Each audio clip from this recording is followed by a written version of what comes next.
दो समुदाय आपस में भिड़ गए। यात्रा के दौरान जमकर पत्थर चले, जमकर उपद्रव हुआ, वहां पर गाड़ियां लूटी गई, वहां पर तोड़फोड़ हुई, पुलिस थाने को भी नहीं छोड़ा गया है। और ये तस्वीरें हम आपको दिखा रहे हैं। हालात को देखते हुए पैरामिलिट्री की 20 कंपनियां जो है वो तैनात की गई हैं।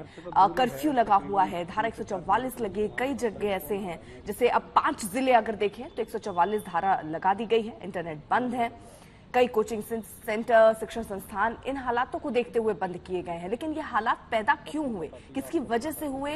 और क्योंकि ये यात्रा हर साल निकलती है, इससे पहले कभी ऐसी हिंसा यहाँ नहीं हुई, लेकिन आखिरकार इस बार जब ये यात्रा निकल रही थी तो इसके रूट पर किसने पथराव किया, जिसके बाद स्थिति कुछ बिगड़ती ही चली गई। और आज अगर आप ये तस्वीरें देखेंगे बाद की, तो जली हुई गाड़ियां, रोते हुए लोग, कुछ ऐसी ही तस्वीरें यहाँ से आ रही हैं। बाहर के व्यक्ति को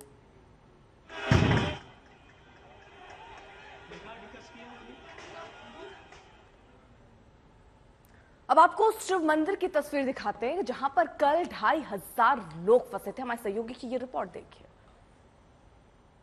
इस वक्त मैं मेवात के नल्हड़ मंदिर पर मौजूद हूं। ये शिव जी का मंदिर है और यहीं पर जो शोभा यात्रा है वो यहीं पर पहुंचनी थी और तभी जमकर हिंसा होनी शुरू हो गई। और उस दौरान प्रशासन ने इस मंदिर में तकरीबन 300 से 400 लोगों को यहीं पर रोके रखा। अगर जो श्रद्धालु है वो इस मंदिर से बाहर की तरफ जाते तो शायद जो हिंसा है वो काफी ज्यादा बड़ी हो सकती थी। मंदिर के बाहर तकरीबन आधा किलोमीटर दूर जाने पर कई गाड़ियों को आग के हवाले कर दिया गया। फिलहाल की बात करें तो अगर आप यहां पर देखें, पैरामिलिट्री फोर्सेस के जवान हैं वो गेट पर तैनात कर दिए गए हैं। अंदर जो बड़ी संख्या में हरियाणा पुलिस के जवान, पैरामिलिट्री फोर्सेस के जवान वो तैनात कर दिए गए हैं। मंदिर के आसपास का जो इलाका आप देखें तो कल जिस तरह से खबरें आ रही थी, मंदिर के चारों तरफ से रुक रुक कर पत्थरबाजी हो रही थी। फिलहाल की बात करें तो ये जो पूरा इलाका है ये छावनी में तब्दील कर दिया गया है। तमाम जो हरियाणा पुलिस के जवान हैं वो यहाँ पर तैनात कर दिए गए हैं, पैरामिलिट्री फोर्सेस के जवान तैनात कर दिए गए हैं। लेकिन जैसे ही आप मंदिर से तकरीबन आधा किलोमीटर दूर की तरफ अगर जाते हैं तो वहां आपको हिंसा के निशान साफ साफ दिखाई देंगे। वहां पर जली हुई गाड़ियां वो आपको दिखाई दे देंगी। लेकिन फिलहाल अगर देखें यहाँ पर तो जो मंदिर परिसर के आसपास बड़ी संख्या में पुलिसकर्मियों की तैनाती की गई है। जो पैरामिलिट्री फोर्सेस के जवान हैं उनकी यहाँ पर तैनाती कर दी गई है।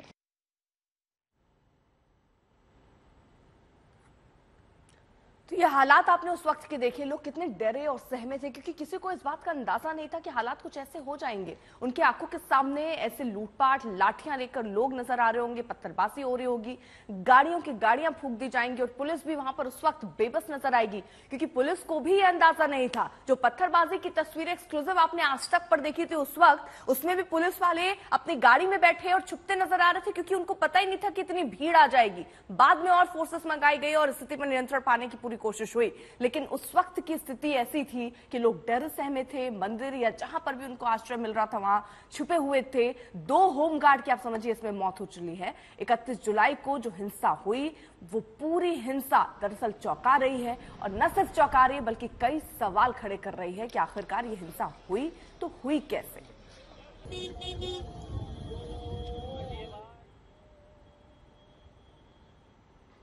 एक बार फिर से जरा मेवात हिंसा की करते हैं। हिंसा में 3 की मौत हो गई, इसमें 2 होमगार्ड और 1 सिविलियन की मौत हुई। 80 से 90 गाड़ियों को आग के हवाले कर दिया गया है। जो तस्वीरें आप इस वक्त देख रहे हैं, नू हरियाणा की तस्वीर हम आपको दिखा रहे हैं। गाड़ियां धू कर जलती हुई नजर आ रही है और इसकी संख्या 80 से 90, 500 से ज्यादा गाड़ियों को नुकसान पहुंचाया गया है। मौत भी हुई है, हंगामा बरपा है, इंटरनेट अभी वहां पर बंद किया गया। कई इलाकों में 5 जिले हरियाणा के ऐसे हैं जहां पर इस वक्त धारा 144 लगा दी गई है। हरियाणा के नू में हुई हिंसा के बाद आसपास के जिलों में हालात जो है वो तनावपूर्ण है। एसटीएफ और अर्धसैनिक बल तैनात किए गए हैं। नू में कर्फ्यू के आदेश हैं, तो गुरुग्राम, फरीदाबाद, रेवाड़ी में धारा 144 लगा दी गई है। 3 दिन के लिए इंटरनेट सेवा बंद कर दी गई है। गुरुग्राम और फरीदाबाद के स्कूल आज बंद रहेंगे। नू में पुलिस प्रशासन की पहल पर दोनों समुदायों की बैठक भी हुई है। आज सुबह 11 बजे फिर से दोनों समुदायों की बैठक होगी। भिवानी के एसपी नरेंद्र बिजारणिया को जिले की जिम्मेदारी दी गई है। उनका कहना है कि शोभा यात्रा में मोनू मानेसर के आने की खबर फैल गई थी। दरअसल मोनू मानेसर की तरफ से जानकारी मिल रही है कि एक ट्वीट किया गया जिसमें कहा गया कि ज्यादा से ज्यादा संख्या में मंदिरों में लोग आए और यह भी कहा गया कि मैं खुद वहां पर पहुंचूंगा, लेकिन उसके बाद उसका वहां पर ना आना, क्या ये अफवाह थी या किस तरीके की खबरें फैली, इस पर दोनों पक्षों में कहासुनी हो गई, हिंसा शुरू हो गई। आपको ये भी बता दें कि मोनू मानेसर का नाम राजस्थान में नासिर और जुनैद की हत्या में आया था। इस वक्त हम मौजूद हैं नूह के सामान्य बस अड्डे के अंदर, लेकिन यहाँ बसें नहीं है क्योंकि धारा 144 लागू है, इसलिए बसें तो चल नहीं रही। लेकिन इस बस स्टैंड के अंदर आप देखिए हिंसा किस तरीके की हुई थी, इस तस्वीर को देख करके आसानी से अंदाजा लगाया जा सकता है।